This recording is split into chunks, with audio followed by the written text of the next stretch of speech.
ওই লোকটা ওদিকে ব্যবসার লোক দিয়ে আমাদেরকে টর্চারিং করছে, আমাদেরকে ইট পাটকেল মালাইছে, ব্যবসার লোক দিয়ে আমাদেরকে আক্রমণ করেছে। মালিক পক্ষের লোক ছিল, বাহিরগত লোক ছিল, ব্যবসার লোকের। আপনারা সাংবাদিক ভাই আছেন, মিডিয়া প্রেস আছেন, আপনারা সরকারের কাছে পর্যন্ত সম্প্রদায়ের শ্রমিক ইউনিয়ন সবাই মিলে আপনারা যে দায় দিবেন। আমাদের যত পাওনা দানা আছে, আমাদের যত পাওনা আছে সবকিছু আমাদেরকে আজকের মধ্যে দিতে হবে। রানিং থাকবো আপনারা, ফ্যাক্টরি রানিং থাকবো না, বেতন পাবেন না রানিং এ চাকরি পাবেন না।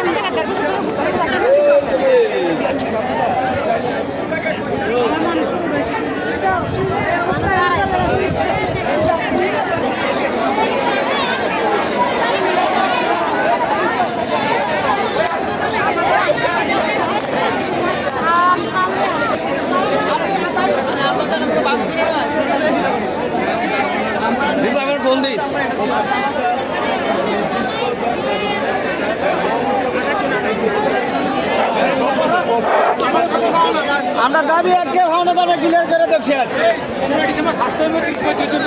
মুক্তি না ভাষায়। আমরা ফেব্রুয়ারির 15 তারিখ ব্যবসাতে একটা আন্দোলন করেছিলাম। ওই আন্দোলনে আমাদের 20-30 জন প্রতিনিধি ব্যবসাজীবীর সাথে কথাবার্তা চলছে প্রায় 1 ঘন্টা।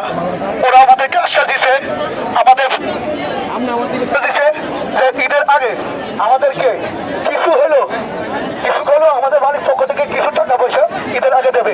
আমরা ওই আশ্বাসে ছিলাম, কিন্তু পরবর্তীতে আমাদের মধ্যে কিছু সিনিয়র কালফিট প্রায় 2.5 জন ব্যবসা সহায়তায় তারা কোম্পানি থেকে টাকা নিয়ে এমনকি ইস্তফা দিয়ে আসছে, তারা আন্দোলন করবে না, তারা এখানে এই আন্দোলন সমাপ্তি ঘোষণা করছে।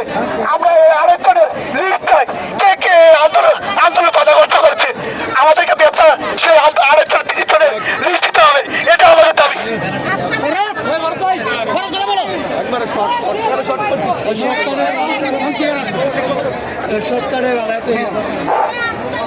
বিসমিল্লাহির রহমানির রহিম।